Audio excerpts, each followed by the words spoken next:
Hoje a gente vai bater um papo e ver o que a ciência diz sobre como perder o medo de falar em público, que é um assunto tão importante que eu não poderia deixar de trazer aqui para vocês. Para quem ainda não me conhece, meu nome é Kelvin Corrêa, eu sou especialista em neurociências e comportamento humano e aqui nesse canal eu trago conteúdo sobre desenvolvimento pessoal, autoconhecimento e performance sempre baseada em ciência.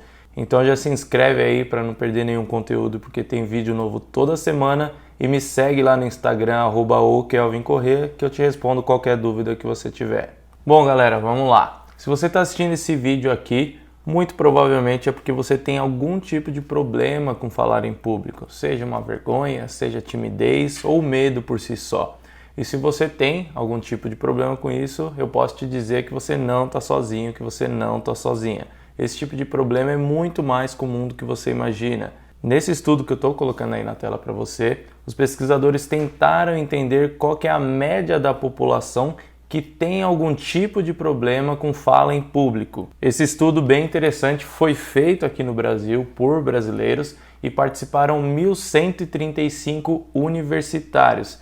Então é claro que pode ter alguma variação se a gente for fazer essa pesquisa na média da população em geral, mas já dá para a gente ter uma boa noção da média de pessoas que têm problema com isso ou não. Eu não vou entrar em grandes detalhes aqui de como foi feito esse estudo, mas o importante é que o resultado que eles chegaram é que em média 63,9% desses universitários em algum nível tinham medo de falar em público.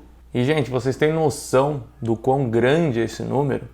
É igual a gente pegar um grupo de 10 pessoas e só 4 delas conseguem ter a habilidade, ter a capacidade, a tranquilidade de falar alguma coisa para o resto do grupo. E aí vocês conseguem entender que isso é extremamente comum, mas que também existe uma oportunidade para quem quer se desenvolver, quem quer vencer essa barreira e se destacar. E já adiantando que eu vou falar mais para frente no vídeo, sim, dá para você resolver esse tipo de problema, você pode deixar de lado esse medo e eu vou tentar aqui te guiar, te ajudar da melhor forma possível para isso, tá bom? Mas antes disso, é importante a gente fazer um adendo de por que falar em público é importante, por que você deveria se esforçar e se preocupar com isso. Primeiro que falar em público não é dar palestra ou dar curso para pessoas, não é necessariamente você falar com muitas pessoas ao mesmo tempo. Na verdade, a fala em público, a comunicação está em tudo na nossa vida.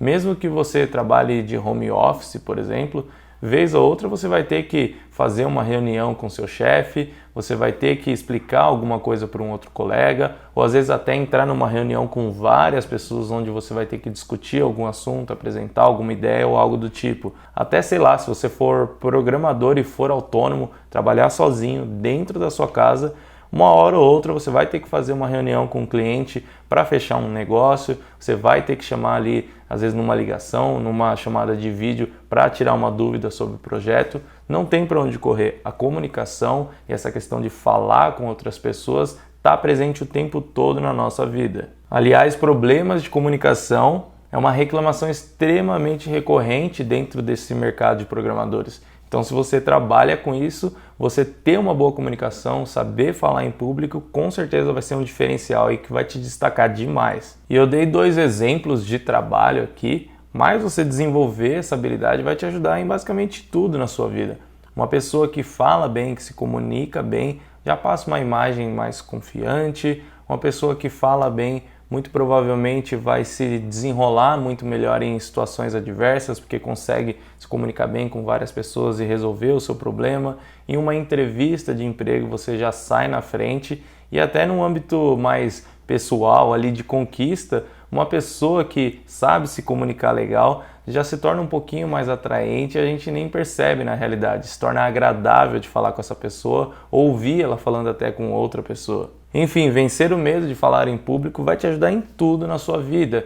E como eu falei, se você domina essa habilidade, você já sai na frente de em média de 60% das pessoas. Não é bobeira, não é algo que a gente deve descartar. E galera, como sempre eu fui atrás de entender a fundo o assunto, fui entender o que a ciência diz sobre esse tema e pesquisando sobre isso eu descobri que um dos maiores pesquisadores do mundo sobre memória e sobre memória do medo inclusive, é um professor, um senhor recém-falecido chamado Ivan Izquierdo, que ele é argentino por natureza, por nascimento, mas ele se naturalizou brasileiro e fez muita ciência aqui dentro do Brasil. E eu sempre fico muito contente, muito feliz quando descubro que tem brasileiro, que tem ciência boa sendo feita aqui no nosso país, porque isso engrandece demais e fica até um recado para vocês darem mais valor para a ciência que é feita aqui, para os cientistas, porque isso muda muito a nossa evolução, muda muito a nossa qualidade de vida e pode trazer muita prosperidade também para o nosso país. E um dos artigos que eu encontrei desse professor, que eu também estou deixando na tela, é uma grande revisão que ele fez sobre memória do medo. Para quem quiser se aprofundar, quem for realmente estudar esse assunto,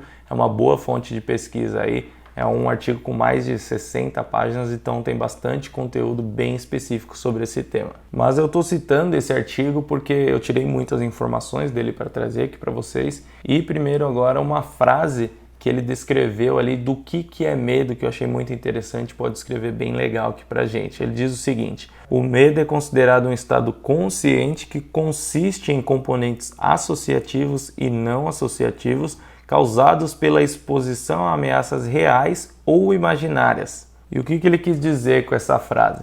Basicamente, primeiro, que essa memória de medo ela pode ser associativa ou não, ou seja, você pode ter esse medo porque você já tentou, porque já viu alguém tentando falar em público e deu alguma coisa muito ruim, você associou aquilo, como sei lá, uma pessoa que ficou gaguejando demais, aquela pessoa que travou, às vezes até uma pessoa que teve um problema ali de fala em público e as outras pessoas riram. Os exemplos de associações são infinitos, mas vocês precisam entender o seguinte: quando a gente vê uma situação que foi associada com algo ruim, a gente tende a se afastar daquele comportamento, igual eu comentei no vídeo anterior que eu gravei. Mas o segundo ponto dessa frase, talvez o mais importante aqui para nós, é que esses medos eles podem vir de ameaças reais ou imaginárias. Por exemplo, se a gente passar perto de uma cobra venenosa, a gente vai sentir medo e é um medo real, ela realmente apresenta muito perigo para a gente. Mas esse medo também pode ser imaginário, como é o caso de falar em público. Esse medo ele sempre vai vir de uma imaginação negativa exacerbada sobre aquela situação. É a gente olhar para o que provavelmente vai acontecer e criar um pânico ali em cima daquilo. Na realidade, isso nada mais é do que a ansiedade e, em muitos casos, evolui para literalmente um ataque de pânico ou até uma fobia em algumas pessoas. Então é legal deixar bem claro aqui de que isso não é nenhum tipo de bobeira ou frescura da pessoa. Alguém que passa por uma situação dessa, ela tem várias alterações fisiológicas ali, alterações que tem no corpo dela que dão todo esse estado emocional negativo e faz a pessoa travar, suar frio ali e ficar com muito medo naquele momento. Tem uma região do seu cérebro chamada de amígdala, que não são essas bolinhas que a gente tem na garganta aqui. O nome certo para elas são tonsilas palatinas. Eu estou falando da amígdala que tem no seu cérebro, que ela é responsável por detectar perigo e gerar medo na gente. Então, a partir da ativação dessa área do seu cérebro, um sinal é enviado para todo o seu corpo que vão gerar essas sensações ruins que a gente sente naquele momento, o que geralmente resulta em um comportamento que a gente chama de esquiva inibitória, que nada mais é do que quando você dá um jeito, arruma uma desculpa, faz alguma coisa para se esquivar daquele comportamento, você se livrar dessa questão. Sei lá, vai ter um trabalho na sua escola, na sua faculdade, no seu curso, você já se propõe a fazer toda a parte escrita, de montar os slides para não precisar apresentar. Às vezes no trabalho você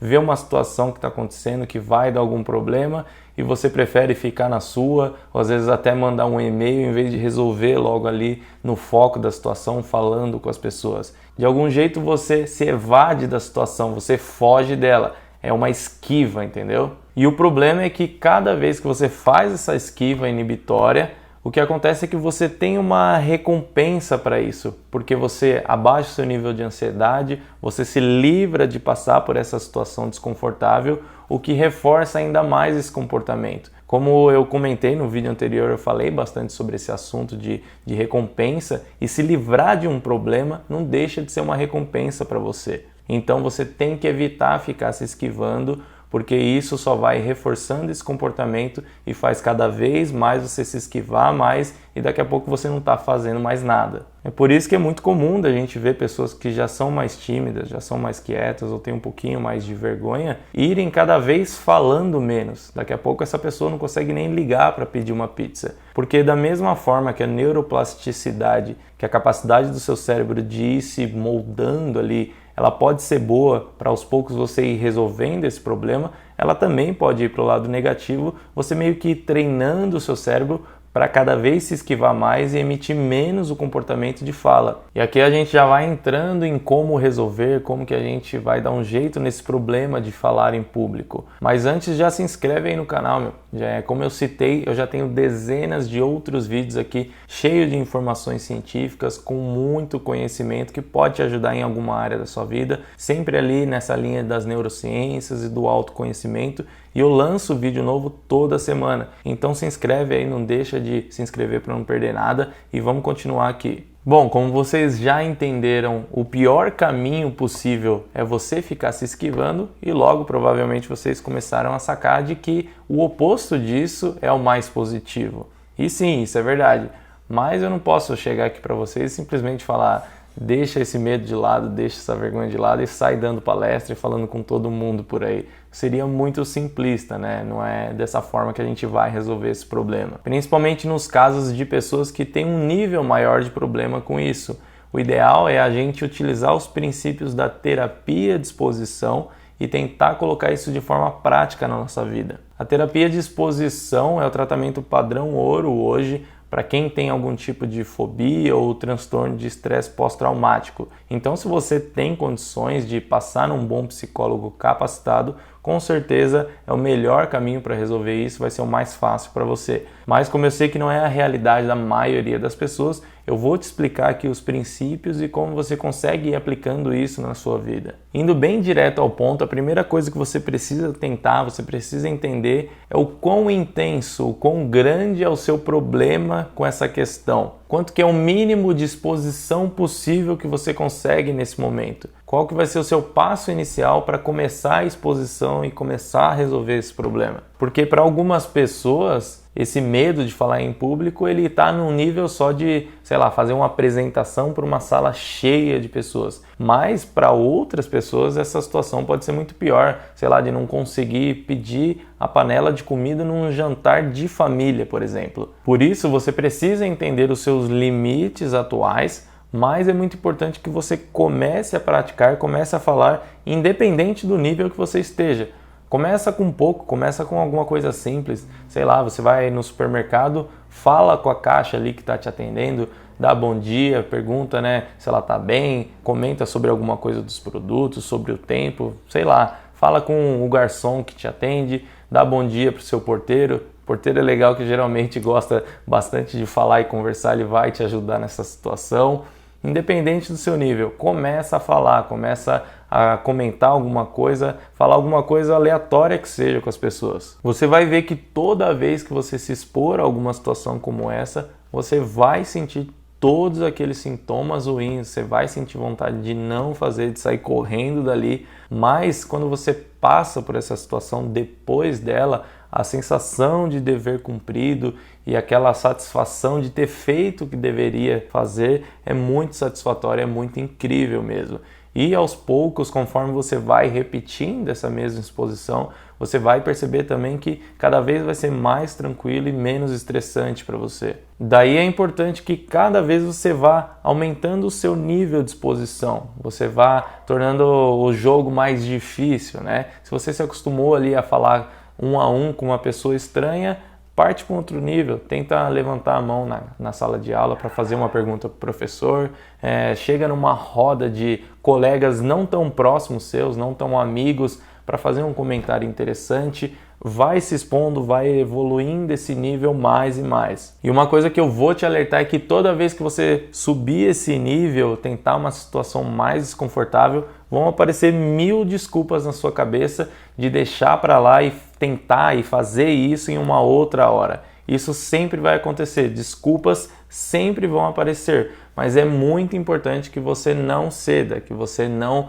vá na direção dessas desculpas e acabe se esquivando. Sempre que der essa vontade de se esquivar e tiver esses pensamentos na sua cabeça, tenta substituir para minha voz falando para você ali, não se esquive.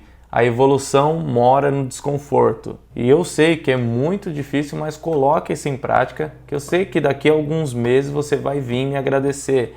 É um processo um pouco demorado, é difícil, não é da noite para o dia, mas a satisfação de perceber que você está evoluindo e o quanto que isso está te ajudando na sua vida, com certeza vai ser a maior recompensa que você vai ter nesse processo. A boa comunicação vai abrir muitas portas para você. E eu posso dizer isso porque eu já tive muitos benefícios, eu já tive bons resultados simplesmente por ser um pouquinho mais desinibido, falar um pouco mais, não ter medo de se comunicar. Eu já recebi proposta de emprego por causa desse jeito, por causa dessa comunicação fácil, já ganhei curso grátis na faculdade por causa disso. A gente acaba ganhando o respeito de algumas pessoas simplesmente por falar bem e saber dizer o que você está pensando. E olha que eu nem sou dos maiores oradores que eu conheço. De você ser um pouquinho acima da média, de você saber se comunicar um pouquinho bem, já traz um destaque incrível para você. Felizmente, isso sempre foi muito estimulado em mim desde a infância, principalmente pela minha mãe e porque eu ajudava ela atendendo o telefone, fazendo entrega de lanches quando ela fazia lanche em casa para complementar a nossa renda. Então isso é algo que sempre foi muito treinado em mim. Eu conversava com várias pessoas durante o dia, inclusive com adultos. Eu tinha 14, 13 anos e eu conversava com diversas pessoas e isso foi me preparando. E na vida adulta eu acabei colhendo alguns frutos desse desenvolvimento, desse treinamento que eu fiz, digamos assim, lá na infância. Aliás, esse assunto vai muito de encontro com um outro vídeo que eu já gravei aqui, onde eu te ensino a se vacinar contra o estresse, basicamente, que é um conceito chamado de inoculação ao estresse, que conceitualmente, a base do que tem por trás ali cientificamente é muito parecido com o tema desse vídeo aqui, que eu recomendo você assistir depois que você terminar esse, é muito interessante. Enfim, resumindo aqui os 3 principais pontos para você vencer o medo de falar em público e nunca mais esquecer isso. Primeiro, o seu medo vem de uma ameaça imaginária e não real. Segundo, não se esquive, não faça a esquiva inibitória. Toda vez que você tem esse comportamento, você se afasta ainda mais de resolver esse problema. E terceiro, vá se expondo de maneira gradual e constante. Fale desde com o faxineiro até o presidente da empresa. Além disso, toda vez que você pensar em recuar, fica com a minha voz na sua cabeça dizendo: não se esquive, a evolução mora no desconforto. Então por hoje é isso, coloque em prática tudo que eu falei aqui nesse vídeo, porque eu quero que daqui a um tempo você vá lá no meu Instagram e me dê um relato positivo falando o quanto você melhorou desse problema e o quanto que isso te ajudou na sua vida, fechou? Um abraço e até a próxima.